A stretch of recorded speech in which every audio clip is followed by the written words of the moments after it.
Hello दोस्तों, मैं हूं प्रशांत रादिया और नमस्कार सभी को। और आप सभी को दीपावली की हार्दिक शुभकामनाएं। और जैसा कि जोसा काउंसलिंग ओवर हो चुकी है और अब इसके बाद में सीसेप काउंसलिंग स्टार्ट होगी। और ये आज जो 26 डेट है, 26 से 28 तक 3 दिन है आपके पास में। 26, 27, 28।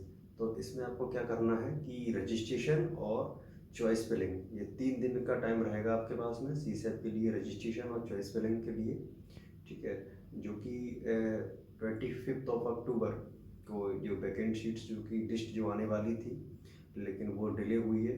तो ये 26 तारीख तक, ये 26 या 26 तारीख 10 बजे तक ये सीट्स रिलीज़ होगी। फिर उसके बाद में रजिस्ट्रेशन और चॉइस फिलिंग स्टार्ट होगी। तो ये वीडियो बनाने का मेरा एक पर्पज़ है कि आपको किस तरीके से चॉइस फिलिंग करनी है।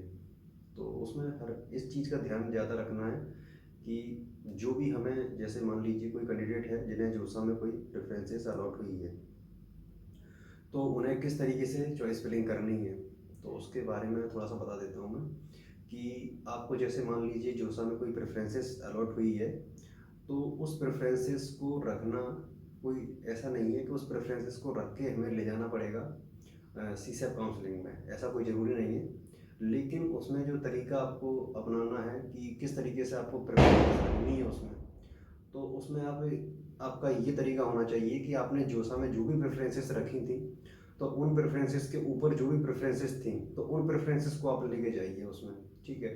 तो बैकेंड सीट्स रिलीज़ होने के बाद आपको उसको देखोगे तो आप शायद ये कन्फ्यूज़न हो सकता है आपको कि इसमें जो भी सीट्स वैकेंट हैं सिर्फ हमें वही फिल करनी है। तो ऐसा नहीं है, क्योंकि अभी किसी की सीट कोई फिक्स नहीं है। जैसे कोई अपग्रेड करेगा अगर, तो उसमें क्या होगा कि जो भी सीट्स जिसको जोसा में मिली होगी, तो ऐसा हो सकता है कि उसको सीट अपग्रेड कर जाएगी तो वो सीट वैकेंट हो जाएगी। तो वो ऐसा हो सकता है कि वो किसी दूसरे को भी वो सीट मिल सकती है।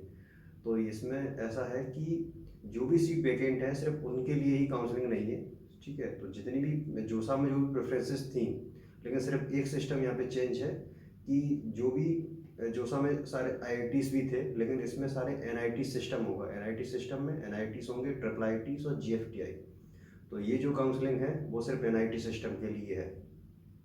तो आपको इस काउंसलिंग में ये काफ़ी अच्छी तरीके से ध्यान रखना है कि जो भी प्रेफरेंसेस आप रख रहे हैं, तो आपको अगर जोसा में कोई प्रेफरेंसेस मिली है, तो उस प्रेफरेंसेस से जो भी प्रायोरिटी ऑर्डर में ऊपर थी, सिर्फ वही प्रेफरेंसेस ऊपर आपको उसमें फिल करनी है सीसेम में। ठीक है। और फीस स्ट्रक्चर के बारे में थोड़ा सा बता देता हूँ मैं कि जैसे मान लीजिए आपको जोसा में कोई अगर सीट मिली है और आपने उसको एक्सेप्ट किया है, एक्सेप्टेंस फीस दी है, और उसके बाद में पार्शियल एडमिशन फीस भी दी है। ठीक है। तो फिर सिर्फ आपको सीसेम में सिर्फ रजिस्ट्रेशन करना होगा और ना कोई पार्शियल एडमिशन फीस देनी होगी, ना कुछ भी।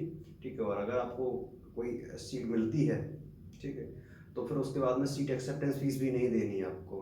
और यदि आप एक न्यू कैंडिडेट हैं सीसेप के लिए, तो फिर आपको रजिस्ट्रेशन फीस भी देनी होगी और फिर सीट एक्सेप्टेंस फीस भी देनी होगी।